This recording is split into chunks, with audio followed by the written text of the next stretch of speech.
Welcome to Safe on the Sideline, your number one destination for all your sideline entertainment and shenanigans and such. I'm your host, Monty Burns. Here's your rapid rundown on Week 9's NFL slate of games. First up, we got Chicago versus Cincinnati. I'm expecting Odunze and Swift to go off on the defense that just gave up a catastrophic loss last week to the Jets, which were winless. It was a huge collapse, and I don't know if Joe Flacco is going to be able to right the ship, but I do expect him to get on track with Jamar Chase a little bit more. I'm still not seeing that as enough to give him the W. I'm going to give it to Chicago. Next up, we got Carolina, Green Bay. Green Bay has been up and down, mediocre for the most part. Carolina, same way. Huge loss to Buffalo last week. No Bryce Young at that moment. Not sure if he'll be ready to go this week as well. But all in all, you expect the offense in Green Bay to keep them afloat against a top 5 pass defense in Carolina. I'm gonna give the W to Green Bay. After that, Atlanta, Patriots. Atlanta, another team that's been a little up and down, still finding themselves. You got Bijan coming off a bad week. I'm expecting him to right the ship, but I'm not going to give that enough for them to take the Patriots down. I'm going to give the Patriots a W as much as it hurts me as a Bills fan. I got to respect the fact that Drake May is playing like a man on fire. The defense is pretty chippy over there, and right now they got momentum. Pats for the dub. Indy versus Pittsburgh. It's not going to look good for Pittsburgh going against the number one offense. Pretty good defense in the league. JT playing like the MVP candidate. Jones is playing like a man on fire. Even though Rodgers is having a little bit of resurgence over there, the defense ain't too great, and it's not too much help for DK Metcalf.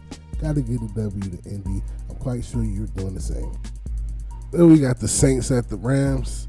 The Saints have been a pretty awful team all season. The Rams have been pretty good. Plus they got Puka Nacua back in the lineup. I don't see how you could pick against them.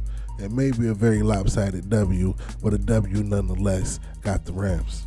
Vikings, Lions. Normally this would be a good game. Normally this would be a very close game, I would expect, but the Vikings have been just banged up, like way too banged up for them to go ahead and get a W against a Lions team that definitely seems to have found its way. So, of course, I'm going to go with Detroit on this one as well. Broncos at the Texans. Houston seems to have found their way as of late as well, at least in the past game. Well, at least as far as C.J. Stroud goes in the defense over there, has been pretty good as far as against the pass. But Bo Nix and these Broncos have a little bit of an aura around them that I'm going to have to give them the W over this. I'm going to expect this to be a close game, but over this Texans team, I'm going to pick the Broncos. San Fran at New York. No Scatterbull for New York. No Scatterbull for the rest of the year for New York. And Jackson Dart is definitely a dog.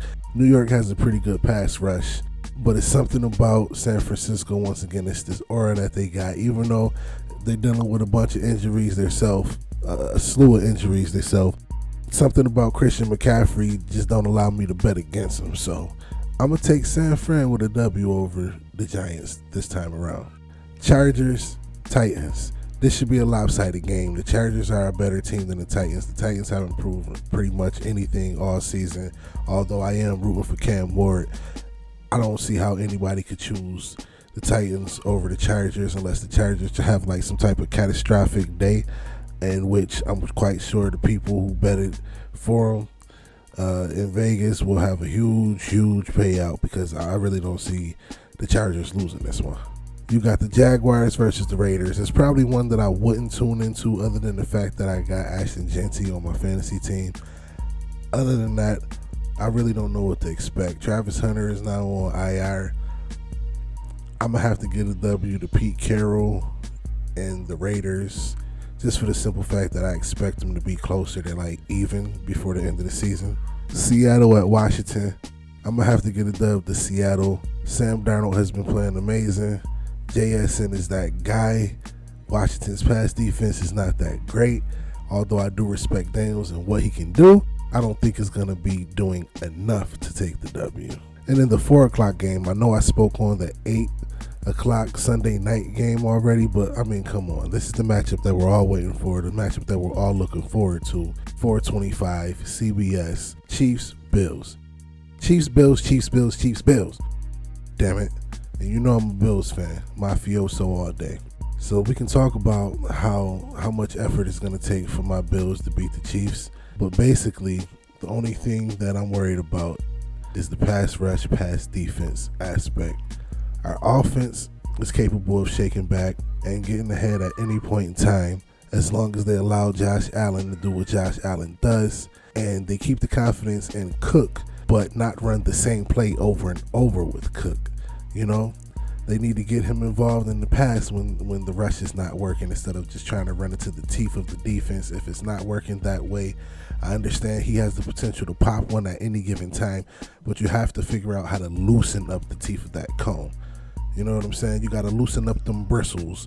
If it was a brush, you throw that in a pot of boiling water, you soften it up somehow, some way. You know what I'm saying? This is going to be a huge game for playoff implications and seating and everything else for that matter. So I'm expecting this to be a huge game. I don't know about you guys, but I'll be tuning in and probably not tuning off.